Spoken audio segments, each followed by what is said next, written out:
भारत के 7 सबसे डरावने टूरिस्ट प्लेस जहां दिन में भी सिर्फ हिम्मत वाले ही जा पाते हैं। अगर डर को महसूस करना चाहते हो तो इन जगहों पर एक बार जरूर जाना। नंबर 7, जमाली कमली मस्जिद, दिल्ली। दिल्ली की चमक दमक के बीच एक ऐसा कोना है जहां कदम रखते ही रूह कांप जाती है। नाम है जमाली कमली मस्जिद। कुतुब मीनार के पास बसी ये ऐतिहासिक इमारत बाहर से भले ही शांत दिखे, लेकिन कहते हैं कि इसके भीतर जिन्न रहते हैं। दिन में भी वहां जाने वालों को अजीब सी हवा का दबाव महसूस होता है, जैसे कोई अदृश्य ताकत उनके आसपास हो। कई लोगों ने यहाँ फुसफुसाहटें, ठंडी हवाओं का झोंका और रहस्यमयी परछाइयां महसूस की हैं। कोई कैमरा यहाँ देर तक काम नहीं करता और अगर आप अकेले हों तो ऐसा लगता है जैसे कोई आपके ठीक पीछे खड़ा हो। नंबर 6, डुमास बीच, गुजरात। गुजरात का ये काले रेत वाला बीच सुंदर नहीं, भयानक है। डुमास बीच को शमशान घाट की जमीन पर बसाया गया था और यही वजह है कि यहाँ आज भी आत्माओं का बसेरा माना जाता है। लोग बताते हैं कि शाम होते ही वहां से किसी के चीखने की आवाजें आती हैं। कई बार टूरिस्ट अचानक लापता हो जाते हैं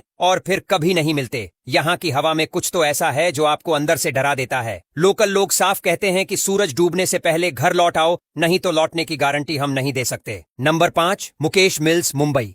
कोलाबा की इस वीरान मिल की इमारत अब सिर्फ भूतों का अड्डा बन चुकी है। साल 1982 में यहाँ आग लगी, लोग मरे और तब से ये मिल एक रहस्य बन गई। यहाँ कई फिल्मों की शूटिंग के दौरान अजीब हादसे हुए, जैसे लाइट अपने आप बंद होना, एक्टर्स का बेहोश हो जाना और कुछ लोगों का अचानक चिल्लाने लगना। इसलिए कई प्रोडक्शन हाउस ने इस जगह को ब्लैकलिस्ट कर दिया है। यहाँ अंदर घुसते ही ऐसा लगता है जैसे कोई आपको घूर रहा है और पीछा कर रहा है। दिन में भी यहाँ खामोशी ऐसी होती है जो दिल की धड़कन को तेज कर देती है। नंबर 4, रूपकुंड झील, उत्तराखंड। हिमालय की बर्फीली वादियों में छुपी इस झील को कंकालों की झील कहा जाता है। यहाँ पानी के नीचे सैकड़ों कंकाल पड़े हैं और कोई नहीं जानता कि ये कौन थे, कहां से आए और कैसे मरे। वैज्ञानिक मानते हैं कि ये एक पूरा काफिला था जो बर्फीले तूफान में मारा गया, लेकिन लोक कथाएं कहती हैं कि झील पर कोई श्राप है। यहाँ ट्रैक करना एक एडवेंचर है, लेकिन रात बिताना पागलपन। कुछ लोग कहते हैं कि यहाँ रात को किसी के चलने की आवाज आती है, पर नजर कोई नहीं आता। नंबर 3, शनिवारवाड़ा किला, पुणे।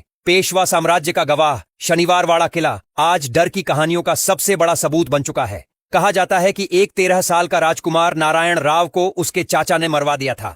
मरते समय वो चिल्लाया, काका मला वाचवा, और आज भी हर पूर्णिमा की रात यही चीखें दीवारों से टकराकर गूंजती हैं। लोगों ने रात को किले के अंदर से घोड़े की टापें, बच्चों की चीखें और दरवाजों के खुद ब खुद बंद होने की आवाजें सुनी हैं। एएसआई ने यहाँ रात रुकने पर सख्त मनाही कर रखी है। नंबर 2, कुलधरा गांव, राजस्थान। एक रात सैकड़ों लोग बिना कुछ कहे, बिना कुछ लिए हमेशा के लिए इस गांव को छोड़कर चले गए। कहा जाता है कि एक मंत्री ने गांव की लड़की पर बुरी नजर डाली थी और गांव वालों ने उसे देने से मना कर दिया। फिर एक ही रात में पूरा गांव गायब हो गया और जाते जाते उन्होंने श्राप दिया कि कोई यहाँ दोबारा बस नहीं पाएगा। आज तक कोई यहाँ बस नहीं पाया। दिन में भी इस गांव के अंदर इतना सन्नाटा पसरा रहता है कि लगता है जैसे दीवारों में अब भी फुसफुसाहटें बसी हैं। नंबर 1, भानगढ़ किला, राजस्थान। भारत का सबसे डरावना, सबसे रहस्यमय और सबसे बदनाम टूरिस्ट स्पॉट भानगढ़ का किला। कहा जाता है कि यहाँ एक तांत्रिक ने राजकुमारी रत्नावती को पाने के लिए काला जादू किया था, लेकिन राजकुमारी ने उसे मना कर दिया और वो मरते मरते पूरे किले को श्राप दे गया। तब से भानगढ़ वीरान हो गया। एएसआई ने इसे भूतिया जगह घोषित किया है और सूरज ढलने के बाद किसी को अंदर जाने की अनुमति नहीं है। दिन में भी यहाँ घुसो तो एक भारीपन, एक डर, एक दबाव सा महसूस होता है, जैसे कोई आपको छू रहा हो पर दिखाई कुछ नहीं देता।